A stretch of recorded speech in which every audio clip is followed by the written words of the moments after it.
Hey guys, we're the Screen Team. I've got Tanika on the show for this next review, and we're getting ready to review a movie called Capote.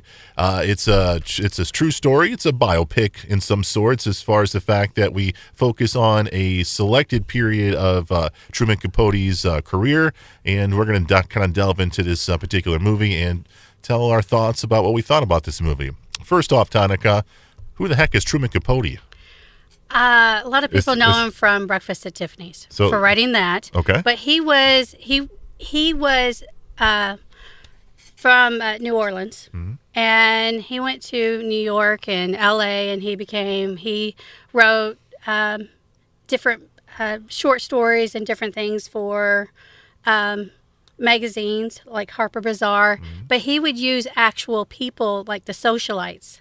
Gloria Vanderbilt and different people and write about parties that they went to, things that happened, and so people either loved him or hated him, and he was just a very strange. A lot of people thought he was so shallow until he wrote this book. And what book is what book is this particular film hitting on? In Cold Blood. Okay. So basically, we've got this movie, and we start off with what happens to be a murder in a small town, correct? Yes. And it kind of gets a little national attention. Truman Capote sees it in a news article, and he decides that he wants to kind of investigate it a little further, right? Yeah, it's the first time that it was 1959 when two just hitchhikers came onto a farm and killed four people of the family. Yeah. And brutally murdered them. It wasn't just like shooting them and that was over. I mean, it was terrible stuff.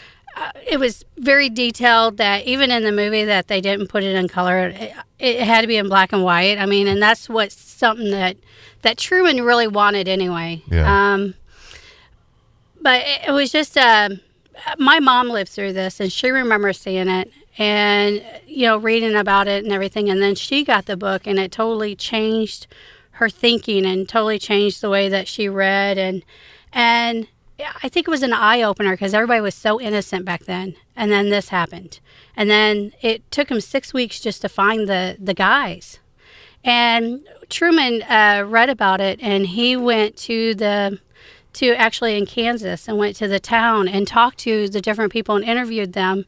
And since he can remember every conversation that he's ever had, and he was able to do that. That's wild.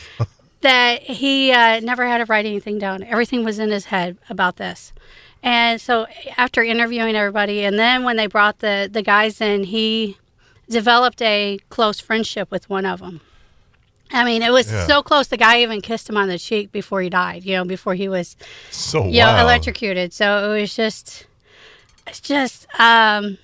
one thing that blew me away is while Truman Capote is doing all of his research and taking his notes, he's got a helper. Who is his helper in this particular? Harper Lee. And who is Harper Lee? To Kill a Mockingbird. To Kill a Mockingbird. Yes. Probably one of the They grew up together. One of the greatest books ever. We've got two. I had no idea they were so close. Yeah. No idea. Well, In Cold Blood is for crime nonfiction. It is the second selling one next to Helter Skelter from Charles Manson. Really? The one that they wrote about Charles Manson. Yeah. This is number 2 to that for crime fiction and nonfiction. Wow, I did not know. So it's that famous. I mean, this is what really made him famous. We got some big time folks on this, man.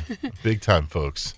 Do you like the movie? We've been talking a lot about the details of the movie. Do you like it? I watched it twice, and then I watched it with my mom, and it was so interesting seeing. To hear, everything that she's lived through, and she's just like, oh, this is making me sick. Oh, this is making me sick. Think about this. Turn it off, man. Oh, and she's like, I think I can make it through. I think, and it was really bothering her. Way to be a trooper, Mom. And even the next day, she's like, oh, that movie. She's like, that was so good. I can't believe that it came out so well, Yeah. But her reading that book, it changed her, What about Philip Seymour Hoffman? He plays Truman Capote in this film. He won the Oscar for it. His only Oscar. Did he do okay in it? I think he did an awesome job. If you look at Truman Capote, you look at him as in his interviews, he did amazing. I mean, you couldn't really tell the two people apart. Sure. I mean, it was, I was so impressed. I agree. I liked the film too. I enjoyed it as well. So, Yeah. and it was very educational too. Like I said, I had no idea that Harper Lee was that her name? Right. I had no idea that she was so close to Truman Capote. I thought that was a pretty neat fact there. So, any desire to see this again in the near future? Of course. Of course. I'm surprised I don't own it. Yeah. I mean, I'm sure you can get it for I like love $5 in the Walmart rack or whatever. probably. So, all right. Amazon. Amazon too? Yeah. Yeah. All right. There you go. She is Tonica. I'm Chris. We're part of the Screen Team. The name of the movie is called Capote. It's definitely a good kind of murder mystery type film. You should give it a chance for sure. We've got more reviews coming your way right here on the Screen Team.